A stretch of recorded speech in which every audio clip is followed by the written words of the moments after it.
that's offensive. Because when you focus, you're not tripping on being offensive. I don't know who told Trump, but I think maybe his father. They had a great relationship. Somebody gave my man permission. Somebody flat out gave my man permission. He don't have no business being the president of the United. He don't have, listen to me, Greg, when you talk about pedigree and you gotta go to this college, like it's a system in America. There's a system. You gotta be like in Congress at some point. You was like a mayor or something. You was like sat on city council. Like at least you started with the city council. My man ain't done none of that. My man like, I'm good on all that. I'm just personal. I ain't gonna none of that. I'm just saying, like he didn't go through none of that. Somebody gave my man permission. And what you lack to go to the next level is you still second guessing yourself. You still second. Listen to me. I got two more, but I can just end right there. Every time you come up with some sweet idea, or every time you want to move in a certain direction, you got to ask 3 or 4 people. So listen to me. I'm cool on asking, but by the time you got to the third person, you got 3 different things. There's no way possible you're going to move forward. This person told you one thing, he's like, all right, we're going to ask them. This person, when people call me and ask me, I always say, how many people you talk to already? I talked to 2. All right, I'm not going to give you my commentary. I would go back to the 2 of them and make a decision based on what they told you. Why did you ask them? Why did you ask them in the first place if you weren't going to do what they told you to do? Why? Because you're going back and forth and back and forth. So the first thing I was told to tell you is, like Donald Trump, you have permission to just go and do you. Watch this. And the reason why my videos went viral, because I stopped caring about people who are not my sheep in the first place. I stopped worrying about what they thought about what I said and how I made my moves. Yeah, baby. This is what we gonna do. I'm gonna do my videos the way I do my videos. I'm gonna be as raw. He's just too passionate. He's too loud. And I went, okay, she said I'm too loud. Let me turn it down. He said I'm too fast. And one day I was like, forget both of them. Stop watching him, it's too loud, or turn it down. Yeah, baby. So why am I sitting here? One of my players that I'm working with, Oladipo, and the reason why this is Oladipo's guy right here. And the reason why I'm working with Oladipo, and I told Oladipo I was so hurt when he called me in the summer, like, E, we want you to work with us. I was so hurt. He was like, what's wrong, E? I was like, bro, I was trying to get to y'all game 6. I was trying to get to y'all game 6, bruh. I was trying to reach out to you game 6, not like physically, but in my spirit, I was like, yo, if I can get with Oladipo, they can get past Cleveland. And I knew they could get past Cleveland because the way this boy played against LeBron, I was like, somebody gave this boy permission. Somebody told him LeBron lays his shoes just like he lays his shoes. Somebody told him LeBron got a heart just like he got a heart. Somebody told him LeBron a pro just like he a pro. I remember Oladipo came on LeBron and boom! And the dunk wasn't impressive to me because he played for Indiana. I went to Michigan State, so I'm used to the boy dunking. But when he dunked and he looked at LeBron like, what? You don't want this. Let's eat. I said, ooh, he didn't give him permission. Somebody gave Oladipo permission. Somebody told him, you in the league just like LeBron, and you can be one of the greats just like LeBron. As I move forward, you're asking the wrong person for permission. You should be looking in the mirror.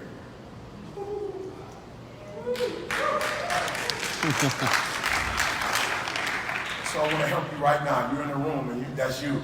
I need you to stand right now. We're going to get over this right now. That's you. You know who you are. You're standing right now. I'm not. Okay, good. Hands on your heart. Let's go. We're going to end this right now. Right now. We're going to end this right now, as of today. I am whoever I say I am. I can do whatever I want to do.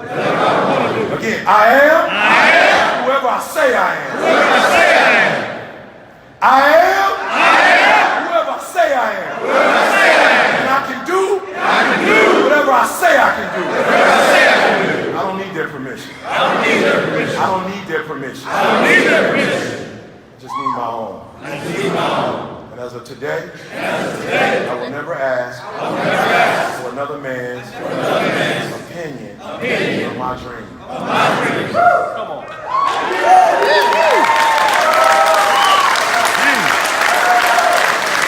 Listen to me very carefully. We will not be disrespectful. We will not be disrespectful. We will not be arrogant and cocky. But we will walk in our anointing. I am. Whatever I say I am. One more time. I need attitude. Y'all. I need attitude. I am. Whatever I say I am. And I can do. Whatever I say I can do. I don't need your permission. Woohoo! Yeah, baby! All right. Okay, hold on. All right, we gotta do this. This is not for everybody. When you get to your father, I need you to say, I don't need my father's permission. Some of you still waiting on your father's permission and it ain't coming. It ain't coming. And you're gonna be waiting for the rest of your life and you're gonna hold up your success. So just real quick, you know who you are. Say, Daddy, I don't need your permission. I don't need your permission. Come on, talk to him. Daddy, I don't need your permission. I don't need your permission. I am. Whoever I say I am. I can do. Whatever I say. I can do. Good. You're next. Mama. You know who you are. Mama. I don't need your permission. I love you. But I don't need your permission. I love you. You mean the world to me. I don't need your permission. Come on. One more time. Somebody, you almost there. I feel it. You almost there. I feel it. You almost there. Mama, tell the truth. I love you dearly. And I respect you. I don't need your permission. I don't need your permission to be great. I don't need your permission. To be phenomenal. I am. Whatever I believe I am.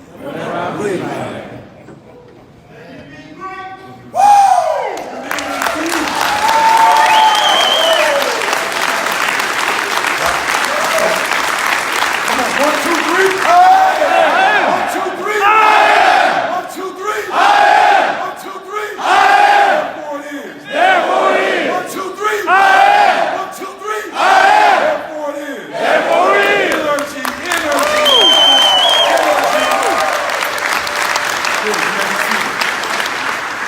Good. So number one, we're gonna go back and you make sure you get this. Number one, I am. We're gonna walk in that.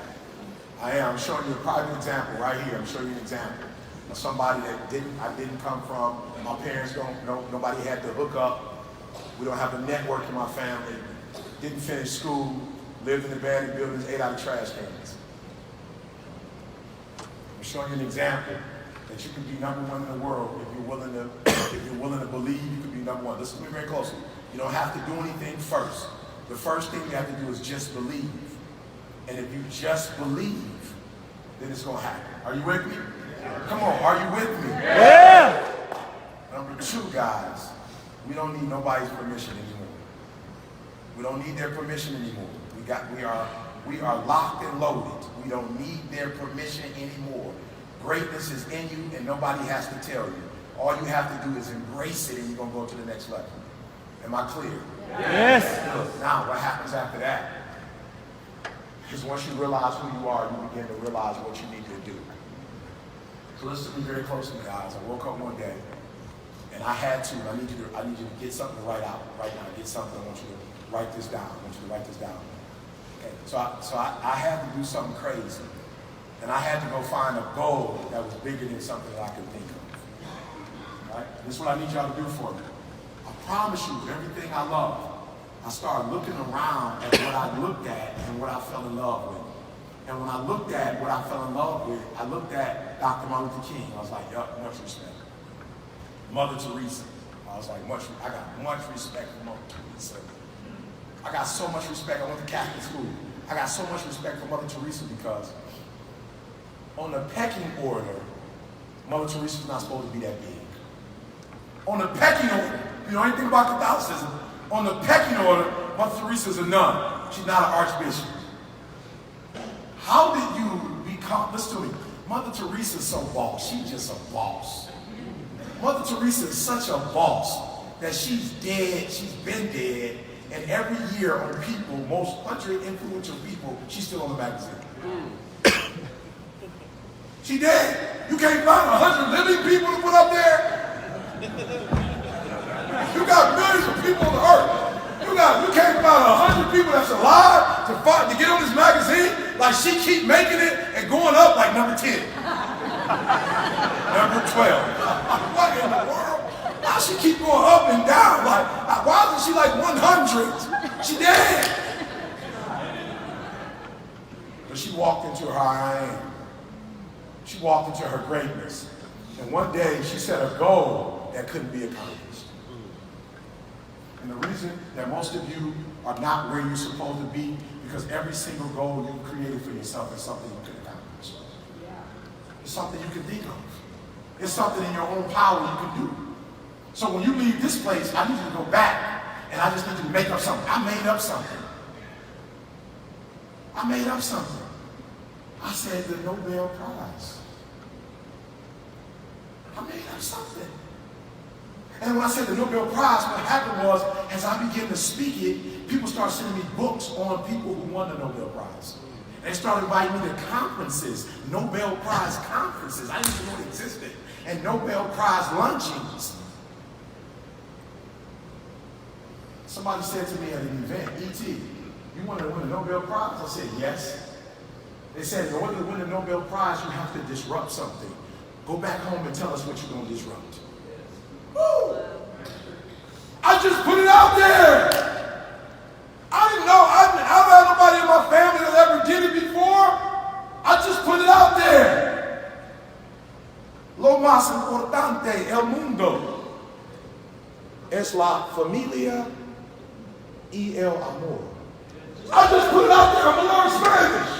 Nobody in my family speaks Spanish. Estudiante de español. I'm just going to be a student of Spanish. I ain't never spoken a day in my life. I just put stuff out there that's hard.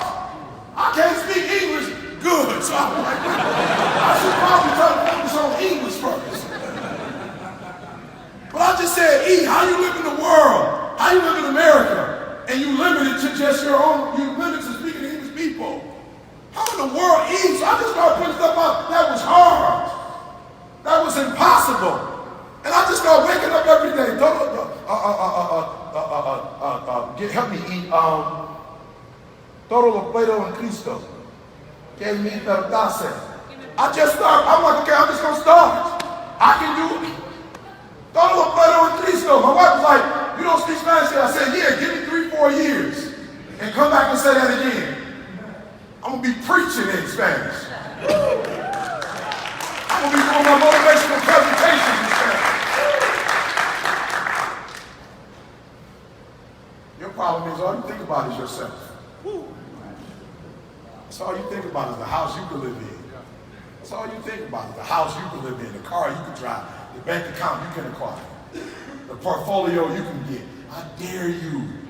I dare you to put up everything you want and then put 100 people down and say, I'm going to put names, I'm going to find 100 people to put this down, and I'm dedicated to helping these people, because this is what I found out. That once you start helping other people, you don't even have to worry about yourself anymore. Listen, I'm just being honest, guys. I just went to Disney World. My wife was like, we went last summer. I said, we didn't go last summer. We went this year. She's like, no, we didn't. I was like, look it up. We went in January. We started the year off at Disney. We was at Disney yesterday. Our kids are grown, 23 and 20. We at Disney World. She told me today, man, I had a great time here. It ain't even over yet. We don't go home to Friday. She's like, I had a great time. What about you? I'm like, yeah, you having a great time. I'm having a great time. Happy. She said, I'm loving it. I'm loving it too. Are you hearing what I'm saying? So I got the free tickets. Then every time I come, somebody who said, E, I used to weigh 300 and some pounds. I lost almost 100 pounds because of you. You saved my marriage. Anytime you here, I got tickets for you. I'm on my way to Miami. My homeboy is like, you changed my life. I was in Dubai, and me and my wife lost our child after 4 months. It was a the darkest point of our life. We were ready to get a divorce. We listened to your stuff for 6 straight months, and you got us out of a dark place. I'm over at Hilton. Any Hilton, anywhere, I got you. Overlooking the beach. Like an apartment. You're not hearing what I'm saying. Because I've taken care of the world. And my goal is to help everybody in the world through my inspiration get to another level. There's nothing that I want for. I have people all day, every day. We're going to do this. I just signed a contract with a group that's taking my speaking career to a whole other level, and they're asking for 5%. They just got me a gig for $150,000. They asked for 7%. That's not even industry standard. 7%. You start at 20, but when you have been given to the world, you are the different standard. People treat you differently. So when you go out to eat, me and my wife were at the airport grabbing something to eat. The guy said it's been paid for. I said, by who? He said, that guy. He said, you don't know me. You changed my life.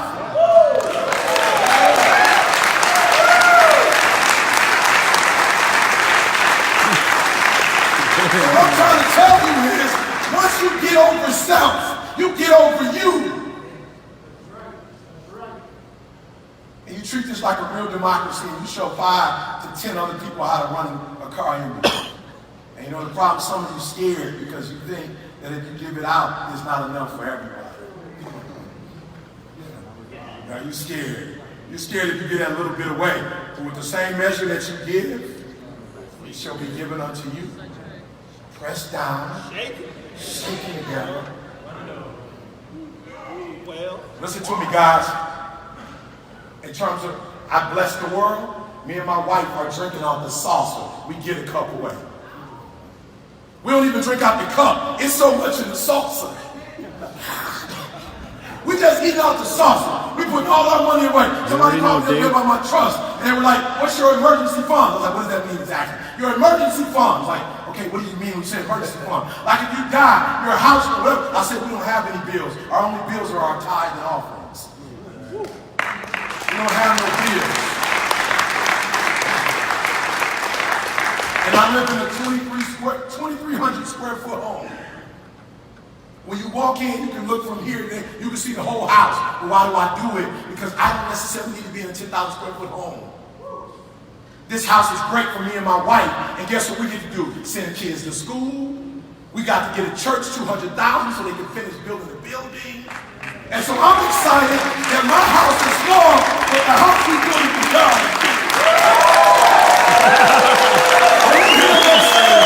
My house is small, but his house is over there. Are you hear what I'm saying? And we're going to employ people. And we're going to get people off the streets. It's not about me. It's about others.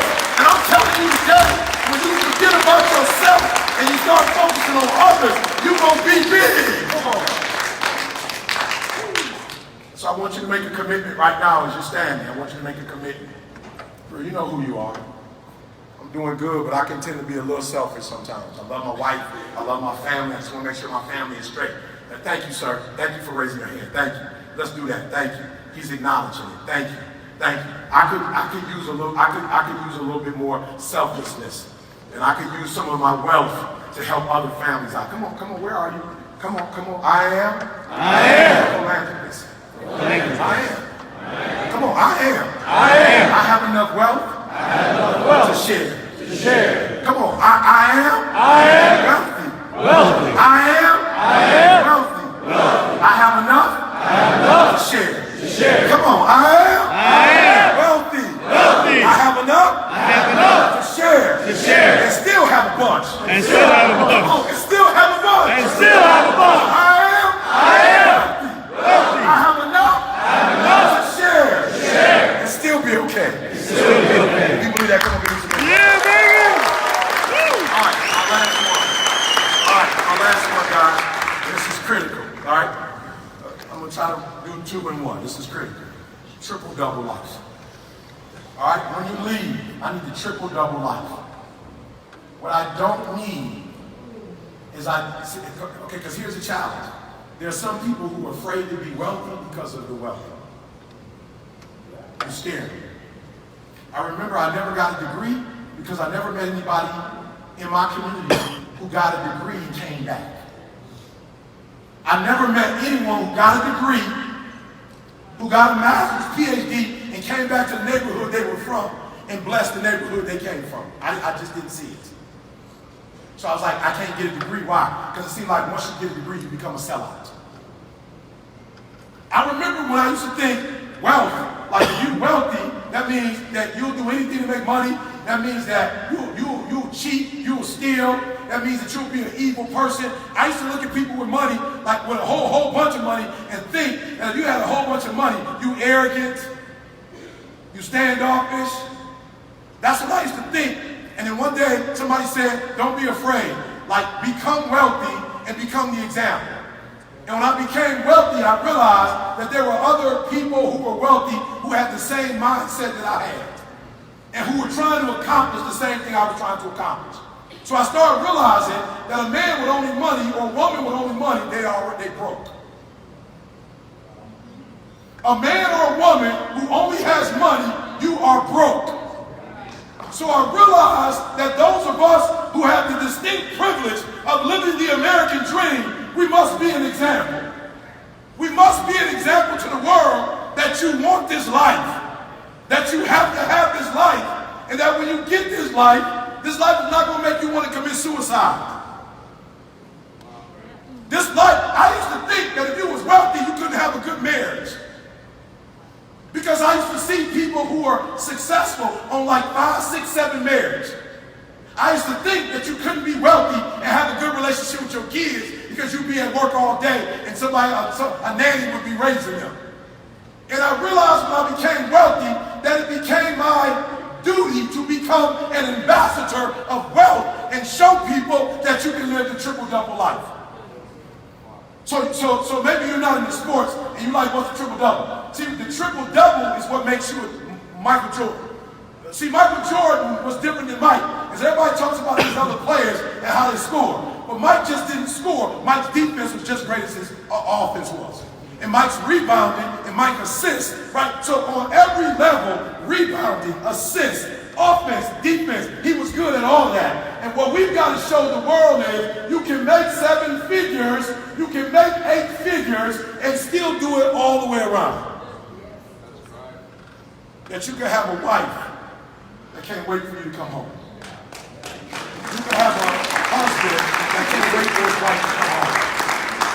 You can have the type of family that my wife was with me. I remember my wife, we had to retire her 2 years ago when she was diagnosed with MS. I did my homework. Listen to me. We had MS. I need some of y'all to get to that point in this room. That your problem is you're on one accord with your money, but you're not on one accord with your family. You will die for your money, but you won't die for your family.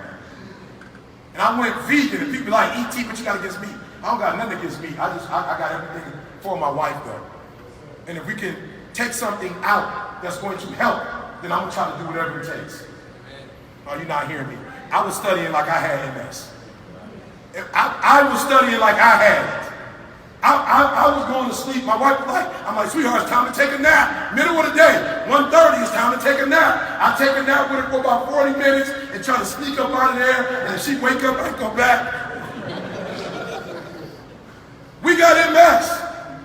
And some of you in this room, you're not on one accord with your spouse. You're one accord with your business, and there's nothing wrong with that. But the goal is not to be on one accord in just one area. If you're only good in one area, that makes you like a Carmelo Anthony. You are a good player, but you're not great. You can play offense, but you're going to get traded every other year. Why? Because you can be replaced. When you are a Michael Jordan, you can't be replaced. When you are a Kobe Bryant, you can't be replaced. And you're making good money, but as a husband, doggone it, you can be replaced. You're not 7-figure as a husband. You're not a 7-figure husband. You're not a 7-figure dad. You're a 7-figure earner in the bank account, but your kids don't see you as a millionaire. Your wife don't necessarily. I want you to blow it up and dominate in business. I want your car industry to be phenomenal, but your marriage ought to look just as phenomenal. You can't be one-sided. You got to have a crossover.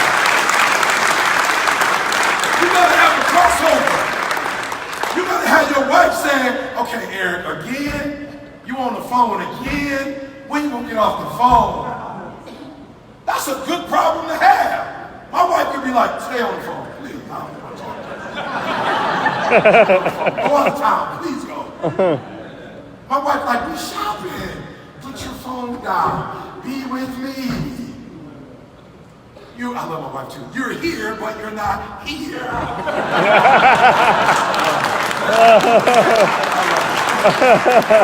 focused. I need you to be focused, right? So then sometimes I'm not even on my phone. And she's like, what are you thinking about? I said, what does that mean? You're thinking about business. I'm like, I'm not on the phone, but I see you talking to yourself. Who are you talking to? I'm like, come on, no, who were you talking to? Well, I was talking to that next client that I was going, stop talking to him and talk to me. Right, my daughter, Dad, I want to go see Lauren Hill. I said, all right, I'll have your mom call, we can get a ticket. No, I don't want Mom to go, I just want me and you to go. It wasn't always like that. My son called me every day, Dad, you ready for worship? Yeah, I'm ready for worship, son. Hold on, let me get off this call. I remember there was a time when I used to put my kids on hold for other people, and now I put other people on hold for my baby. Now you hear what I'm saying? You hear what I'm saying? I put my kids on hold to be business on hold. And guess what? The people I do business with will respect the fact that I got to talk with my baby, and they will let me call them back later when I got time. Are you hearing what I'm saying? I make sure that I work with people who care about their family, so when I say my family, they're not going to say, well, you can't talk to them later. Why? Because that's what they do to theirs. So birds of a feather, birds of a feather, flock together. So I challenge you. I know you 7 figures, you wear it. You wear it everywhere you go. We get that. Now I want your wife to say you were MVP. I want your wife to say, he my husband, he the real MVP. I want your husband, when you come home, wifey, I want your husband who's staying at home with the kids, who has another business saying, my wife, she the real MVP. I want your kids to say, my dad, he the real MVP. Because he changes the world, but he starts at home first. And he don't put us on the back burner for nobody. Come on, are you hearing me? The greatest words I ever heard in my life was when I had my party for my PhD, and my wife said to everybody, and my wife a gorilla, she loves you, but she don't like say stuff. She'll say it out loud like that. Like, she just let you know, when the bills are paid, she get that look like, she's like not the verbal person. She got up and said before everybody, what's higher than a queen? She said, I'm not really sure what's higher than the queen, but that's how my husband treats me. He spoils me. And she said, I got to be careful of thinking it, because if I think it, he know I want it. He's going to go get it. I know you make good money, but can you take those same negotiating skills and negotiate your marriage? Can you take those same negotiation skills and negotiate your baby's time with your babies? Can you make it to all their football games and basketball games? And can you negotiate the deal in a way where you can do the deal and still be out there with your babies? And when my daughter got her braces taken out, my boy CJ called me and said, we got a $30,000 gig. I said, I can't do it. He said, why not? I said, Jada's getting her braces taken out. He said, the $30,000 to pay for the braces. That's going to pay for the braces. So go, let's get that 30 in, and then let's get the braces. Can you change the date for the braces? And we can't change the date. But call them and ask them, can they change the date? Tell them my baby's getting their braces taken off. And I want to teach my daughter, as she's looking for a man, that one of the things you should look for is that a man who keeps his words. That's what you should look for. If you can't keep his word, then he's not worthy to be with you. When he tell you he's going to be somewhere, you got to forgive me, but I grew up with my grandfather. And my grandfather, guys, before there was contracts, they used to do this. I'll see you tomorrow, man, at 10 o'clock. And when I'm gonna show y'all again, some of y'all millennials. No contract, no contract, no lawyers. That was it. Word is bond. Once you shook a man's hand and you looked him in the eye and you said you were going to do, we got to get back to that. We got to get back to that. We got to get back to our word means something and our soul means something. His grandfather and I made a partnership agreement on a handshake. Who is it? Where is it?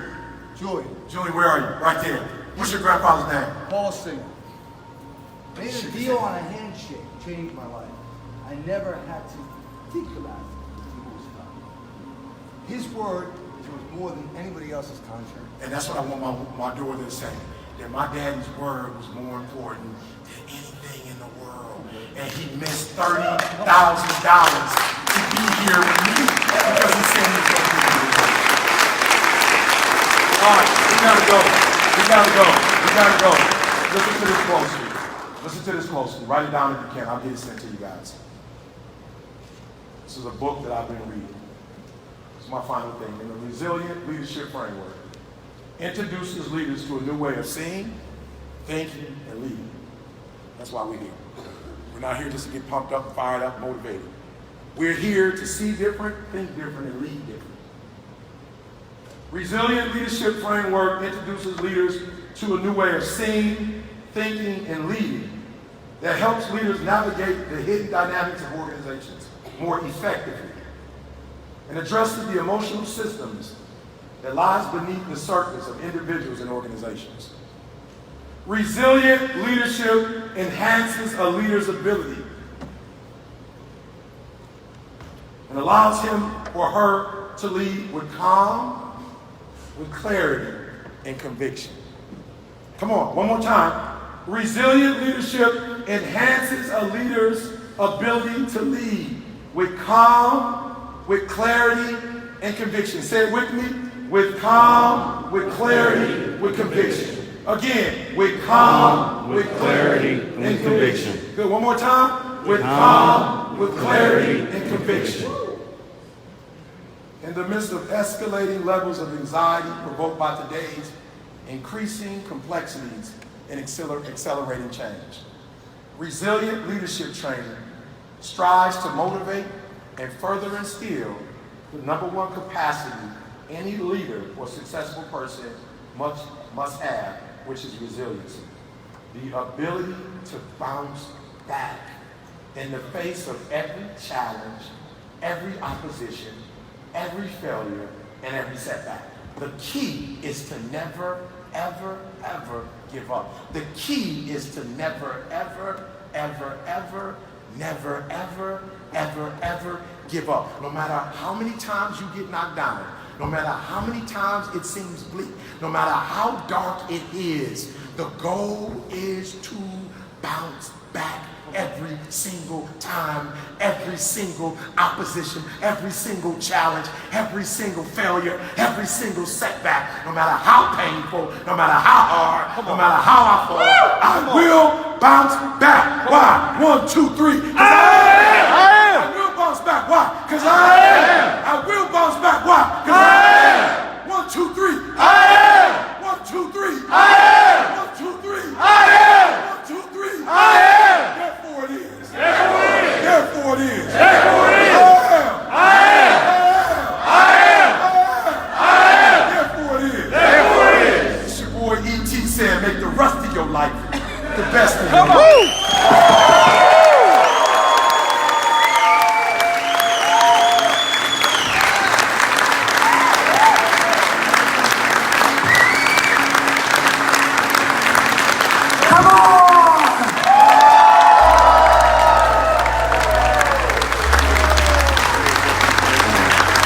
Wow! That just happened, y'all.